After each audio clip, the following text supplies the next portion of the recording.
அவர் கூட நான் ஒன்றா இருந்திருக்கேன், மனைவியாக வாழ்ந்திருக்கேன். ஏன்னா வந்துட்டு அவர் எனக்கு சொன்ன விஷயம் வந்துட்டு ஆசை வார்த்தையெல்லாம் காமிச்சார், நான் கல்யாணம் பண்ணிக்கிறேன், உன் கூட ஒன்றா இருக்கேன் அப்படின்னு சொல்லிட்டு. இப்போ என்னென்னா நான் திருநங்கைன்றதுனால இல்லை, எனக்கு சொசைட்டியில் வந்து நேம் கெட்டு போயிடுமோன்ற பயப்படுறேன் அப்படின்னு கேட்குறாரு. இதே திருநங்கைன்னு நான் முன்னாடி பழகும் போது அவருக்கு தெரியாதா, என் கூட ஒன்றா இருக்கும் போது அவருக்கு தெரியாதான்றது தான் எனக்குமே ரொம்ப கஷ்டமாக இருக்குது. ஏன்னா நான் அவரை லீகலாகவும் போய் பார்க்கலான்னு நினச்சா பேச மாட்டுறாரு, என்னை எல்லாத்துலேயும் பிளாக் பண்ணி வச்சுருக்காரு. இதனால் நான் என்ன பண்ணுறதுன்னு எனக்கு தெரியல, என்னோடய ஒர்க் மேலே கான்சன்ட்ரேஷன் பண்ண முடியல. ரொம்பவே மனசு ரொம்ப கஷ்டமாக இருக்குது சார். உங்களை வந்து நான் சின்சியராக காதலிச்சுக்கிட்டு இருந்தேன், லவ் பண்ணிட்டு இருக்கேன்னு, இது வந்து உங்களுக்கு மனசாட்சின்னு தான் நீங்கள் இந்த வார்த்தையை எப்படி சொல்லுவீங்கன்னு தெரியல. ஏன்னா உங்களை நான் ஒரு அன்பா தோழியா ஒரு சகோதரி லெவலுக்கு நான் பார்த்துருக்கேன். ஆனால் அந்த பழக்கம் ஒரு லெவலுக்கு மேலே போகும்போது என்னன்னா அவங்க என்ன தெரியல, திடீர்னு ஒரு நாள் என்கிட்ட லவ் ப்ரப்போஸ் பண்ணுற மாதிரி பேச ஆரம்பிச்சாங்க.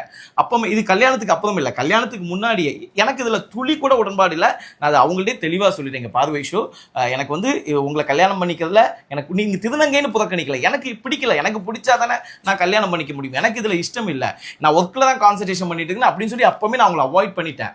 அதுக்கப்புறம் கல்யாணத்துக்கு அப்புறம் எங்களுக்கு தொடர்ந்து நிறைய ஃபோன் கால் வந்துட்டு இருக்கு, என் மனைவிக்கே தெரியும். மிட் நைட் எல்லாம் நிறைய டைம் கால் பண்ணியிருக்காங்க. இப்போ பிஃபோர் லைஃப் பேச்சுலர்ஸ் லைஃப் வேறங்க, கல்யாணத்துக்கு அப்புறம் என் மனைவி இருக்கும்போது அதை எப்படி அலோவ் பண்ணுவாங்க?